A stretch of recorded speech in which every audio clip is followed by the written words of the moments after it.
ऋषभ देव जी अपने सभी पुत्रों से कहते हैं कि ये तन हमें संतों की सेवा के लिए, गौ माता की सेवा के लिए मिला है। और उसमें से कई पुत्र तो उसी क्षण वन में चले गए महाराज। बड़े पुत्र भरत जी ने राजपाट संभाला, ऋषभ देव जी वन में जाकर के भजन करते हैं और प्रभु के धाम को प्राप्त करते हैं।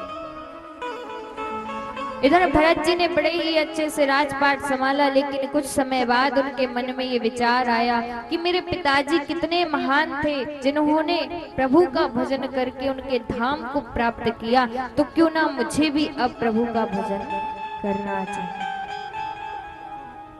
महाराज भरत जी उसी क्षण अपना सब कुछ छोड़ करके गंडकी नदी के किनारे गए और महाराज गंडकी नदी के किनारे जाकर के प्रभु का भजन करने लगे। गंडकी नदी के किनारे है दामोदर कुंड, जहां से शालिग्राम जी का प्राकट्य हुआ।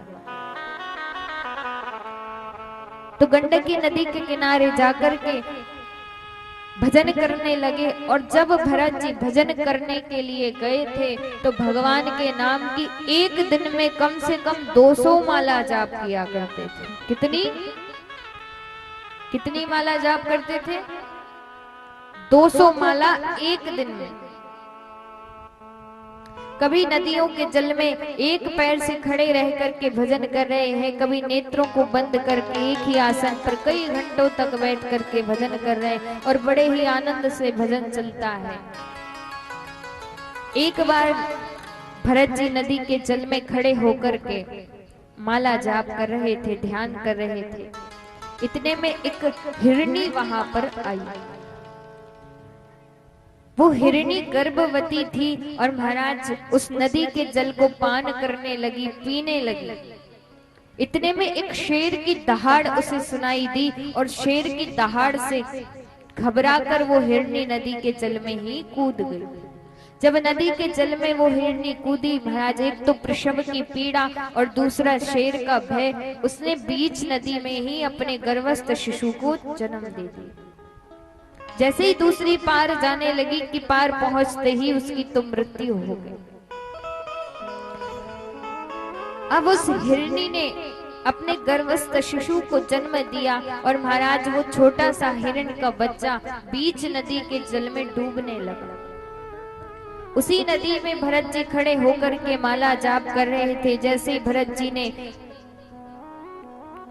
स्वर को सुना, महाराज नेत्रों को खोलकर देखा तो वो छोटा सा हिरण का बच्चा उस जल में डूब रहा था।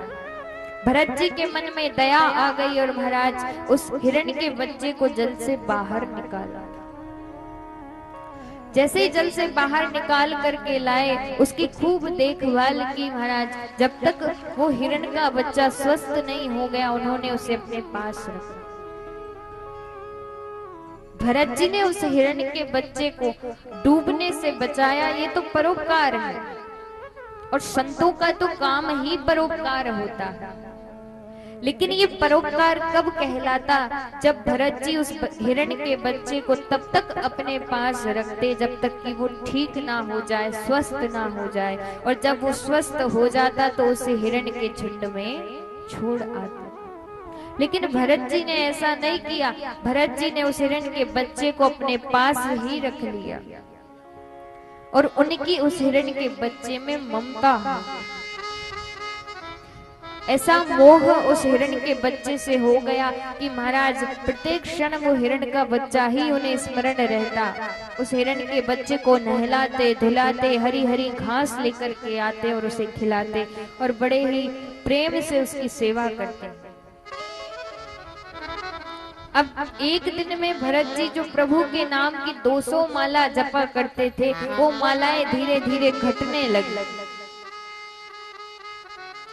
जब मालाएं घटती गई और महाराज जब भी माला जाप करने बैठते, वो हिरण का बच्चा आ जाता तो माला को बगल में धर के उस हिरण के बच्चे के साथ खेलने लग जाता। महाराज आए थे हरि भजन को, ओटन लगे कपास। अपना सब कुछ छोड़ करके, मोह माया को छोड़ करके भजन करने के लिए आए थे, लेकिन यहाँ आकर भी उसी मोह माया में फंस गए। अब क्या हुआ कि जो माला 200 थी वो घटते घटते 20 रह गए। और महाराज एक बार भरत जी जब माला जाप कर रहे थे, वो हिरण का बच्चा हिरणों के झुंड के साथ कहीं निकल गया। जैसे ही वो गया, भरत जी ने नेत्र खोल करके देखा, वो हिरण का बच्चा कहीं दिखाई नहीं दिया। भरत जी के मन में तरह तरह के सवाल उठने लगे, तरह तरह की बातें आने लगी कि कहीं उसे कोई शेर ना खा गया, पता नहीं वो हिरण का बच्चा कहाँ होगा, कैसा होगा, उसे भूख लगी होगी, किसी शेर ने उसे खा लिया होगा। और भरत जी उस हिरण के बच्चे को पूरे वन में ढूंढते हैं महाराज, रुदन कर रहे हैं, रो रहे हैं। और रोते रोते भरत जी की ऐसी हालत हो गई कि उनका स्वास्थ्य बिगड़ गया। लेकिन फिर भी वो हिरण का बच्चा उनके हृदय में है, उनके मस्तिष्क में घूम रहा है। और महाराज उस हिरण के बच्चे को याद करते करते भरत जी का अंत समय आ गया। जब अंत समय आ गया, कहा जाता है कि अंत समय में हम जिस भी जीव का, जिस भी प्राणी का, जिस भी जीव का ध्यान करते हैं, अगले जन्म में हमें वही बनना पड़ सकता है। ये आवश्यक नहीं है कि हम वो बनेंगे, लेकिन कई बार हमें वो बनना पड़ सकता है। और महाराज अंत समय में भरत जी के मुख से न राम का नाम निकला, न कृष्ण का नाम निकला, और उन्हें स्मरण है तो वो हिरण का बच्चा। इसीलिए तो कल आप सभी ने श्रवण किया कि जब भगवान ने सुभद्रा से कहा, सुभद्रा मांगो, क्या मांगना है, तो महाराज सुभद्रा क्या कहती है, कृष्ण त्वदीय पद पंकज पंजरांते अथैव में विशतु मानस राजहंस प्राण प्रयाण समय कफ पित्तवातै कंठावरोधन विदौ स्मरणं कुतस्ते। क्या कहती है, कृष्ण त्वदीय पद पंकज पंजरांते अथैव में विशतु मानस राजहंस। हे प्रभु, मेरा मन रूपी राजहंस आपके चरण रूपी कमलों में जाकर के आज ही फंस जाए, क्योंकि जब अंत समय आता है तो ये कंठ अवरुद्ध हो जाता है और आपका नाम हमारे मुख से नहीं निकल पाता। तो महाराज भरत जी को अगले जन्म में हिरण बनना पड़ा, लेकिन जो थोड़ा कुछ भजन उन्होंने किया था उसका ये प्रभाव हुआ कि उनकी स्मृति नष्ट नहीं हुई। उन्हें सब याद है कि मैं किस प्रकार से हिरण के बच्चे के मोह में पड़ा और मुझे हिरण बनना। तो अब भरत जी किसी से कुछ बात नहीं करते, अन्य हिरण के बच्चों से दूर रहते हैं। और महाराज एक बार वन में भीषण अग्नि लगी तो अन्य हिरण तो वहां से भाग गए, लेकिन भरत जी नहीं गए और उसी अग्नि में अपने प्राणों का त्याग कर दिया। प्रभु की ऐसी कृपा भरत जी पर हुई कि तीसरे जन्म में उन्हें फिर मनुष्य जीवन मिला। और इस बार भरत जी आंगिरस गोत्र के ब्राह्मण के यहाँ पर प्रकट हुए हैं। भरत जी से उनके पिताजी ने कहा कि पुत्र, तुम आधे घंटे में मुझे ये गायत्री मंत्र याद कर करके सुना दो। भरत जी ने सोचा कि यदि मैंने ये मंत्र याद करके सुना दिया तो पिताजी फिर कहेंगे कि जाओ जाकर के पूजा पाठ करा कराओ, जाओ जाकर के हवन करा कराओ, जाओ जाकर के शादी ब्याह करा कराओ, और मैं फिर उसी माया में पड़ जाऊंगा। तो भरत जी अपने जीवन में किसी से कुछ बोलते ही नहीं है, बस चुप रहते हैं। पिताजी ने कहा, मैंने तो सोचा था तू बहुत बड़ा विद्वान बनेगा, लेकिन तू तो बचपन से ही जड़ है। और तभी से उनका नाम जड़ भरत हो गया। जड़ भरत जी को सभी भाई बहनों ने खेत पर रक्षा के लिए भेजा कि जाओ जाकर फसल की रक्षा करना। महाराज जड़ भरत जी जैसे ही खेत पर पहुंचे, एक वृक्ष के नीचे आसन लगा करके आराम से विश्राम कर रहे हैं। और जैसे ही पक्षी आकर के उस फसल को खाने लगे तो भरत जी ने उन पक्षियों को उड़ाया नहीं, और क्या कहते हैं भरत जी कि महाराज राम जी की चिड़िया राम जी को खेत, राम जी की चिड़िया राम जी को खेत, खाओ री चिड़िया भर भर पेट। राम जी की चिड़िया राम जी को खेत, खाओ री चिड़िया भर भर पेट। राम जी की चिड़िया राम जी को खेत, खाओ री चिड़िया भर भर पेट। राम जी की चिड़िया राम जी के खेत, खाओ री चिड़िया भर भर। राम जी की चिड़िया राम जी को खेत, खाओ री चिड़िया भर भर पेट।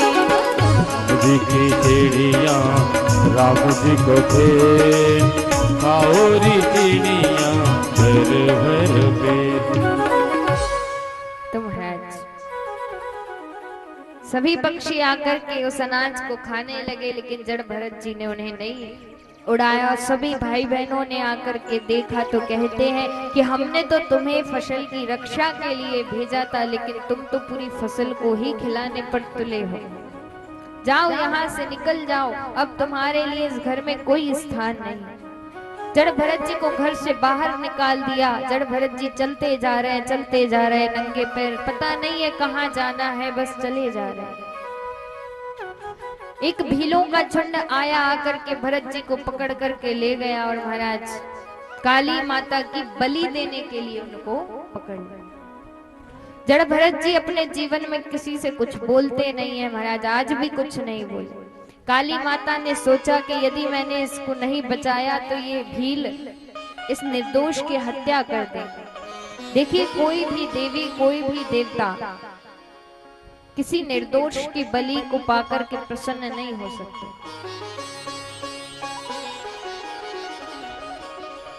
कोई भी देवी देवता कभी किसी जीव की हत्या करके प्रसन्न नहीं होते। ये तो हम मनुष्यों ने बना लिया महाराज। आज भी कई स्थानों पर बलि चढ़ाई जाती है। आप जरा विचार कीजिए, हम सब भगवान के अंश हैं, भगवान के पुत्र हैं। कोई भी जीव है, कोई भी मनुष्य है, वो सभी भगवान के पुत्र हैं। और कौन सा भगवान अपने पुत्र की हत्या करके प्रसन्न होता है? तो काली माता ने सोचा कि यदि मैंने इसको ना बचाया तो ये इस निर्दोष की हत्या कर देंगे। काली माता स्वयं प्रकट हुई, प्रकट होकर जड़ भरत जी की रक्षा की और महाराज भीलों को दंडित किया। आज भी जड़ भरत जी किसी से कुछ नहीं बोले, बस चले जा रहे हैं, चले जा रहे हैं। सामने से आ रहा है सिंधु देश का राजा रहुगण। रहुगण पालकी में सवार होकर के आ रहा है। 4 कहार पालकी को चला रहे हैं और महाराज उनमें से एक कहार का स्वास्थ्य थोड़ा खराब हो गया। उसने कहा कि मैं अब पालकी नहीं चला पाऊंगा। रहुगण ने कहा कि ये प्रजा अपनी ही है, तुम इनमें से ही किसी एक को पालकी चलाने में लगा लो। अब और कोई तो मिला नहीं। हट्टे कट्टे शरीर वाले जड़ भरत जी दिख गए। अब महाराज जड़ भरत जी को पालकी चलाने के लिए लगाया गया। अब जड़ भरत जी का एक नियम था कि वो अपने आगे 5 पग भूमि देखकर चलते थे कि कहीं मेरे पैर के नीचे कोई जीव ना आ जाए, कोई चींटी ना आ जाए। पालकी चलाने लगे महाराज। जड़ भरत जी के पैर के नीचे एक चींटी आ गई। जैसे ही चींटी आई कि जड़ भरत जी एक हाथ उछल गए और जैसे ही पालकी चलाने वाला उछलेगा तो महाराज पालकी में बैठने वाले का क्या होगा। जैसे ही जड़ भरत जी एक हाथ उछले कि महाराज रहुगण का सिर पालकी से टकराया और क्रोध में आकर के रहुगण कहता है कि अरे इतना हट्टा कट्टा होने के बाद भी तुझसे पालकी नहीं चलती। जड़ भरत जी किसी से कुछ नहीं कहते हैं और बस फिर पालकी चलाने लगे। जब पालकी चला रहे थे महाराज, तो फिर उनके पैर के नीचे 5 चींटियां आ गई, और जैसे ही चींटियां आई कि वो 2 हाथ और उछल गए। जैसे ही 2 हाथ उछले महाराज, फिर रहुगण का सर पालकी से लगा, और क्रोध में आकर के रहुगण कहता है कि अरे इतनी बार तुझे समझा रहा हूं, ठीक से पालकी चला, तू अभी मुझे जानता नहीं है। मैं तेरी ऐसी चिकित्सा करूंगा, क्योंकि यमराज के बाद दंड देने में दूसरा मेरा ही नंबर है, तो ऐसी चिकित्सा करूंगा कि जीवन भर याद रखेगा। जड़ भरत जी कुछ नहीं बोले, फिर चलने लगे। फिर उनके पैर के नीचे चींटियों का झुंड आ गया, और जैसे ही चींटियों का झुंड आया कि जड़ भरत जी 5 हाथ उछल गए, और जैसे ही 5 हाथ उछले, इस बार तो रहुगण का सिर इतनी जोर से पालकी से लगा कि उसके क्रोध की सीमा नहीं रही। क्रोध में आकर के कहता है कि अरे तू तो जीवित ही मुर्दे के समान है, जैसे कोई मुर्दा कुछ सुनता नहीं है वैसे तू भी नहीं सुनता। जड़ भरत जी ने सोचा कि यदि आज मैं कुछ नहीं बोलूंगा तो महाराज इसका जो अज्ञान है वो कभी दूर नहीं हो सकता। जड़ भरत जी कहते हैं कि आपने मुझसे कहा कि मैं इतना हट्टा कट्टा हूँ, मुझे पालकी चलाना नहीं आता, तो एक बात सुन लीजिए, हट्टा कट्टा होना, मोटा होना, पतला होना, जीना मरना, ये शरीर का धर्म होता है, और मैं शरीर नहीं हूं। फिर आपने मुझसे कहा कि मैं तेरी ऐसी चिकित्सा करूंगा जो जीवन भर याद रखेगा। एक बात बताइए, गेहूं को पीसते पीसते आप मैदा बना सकते हो, लेकिन मैदा को पीस कर क्या बनाओगे? तुम है। फिर आपने मुझसे कहा कि मैं जीवित ही मुर्दे के समान हूँ, तो जीना मरना तो शरीर का धर्म होता है। जैसे ही रहुगण ने ये उत्तर सुने, रहुगण पालकी से उतर कर आया और जड़ भरत जी के चरणों में गिर गए।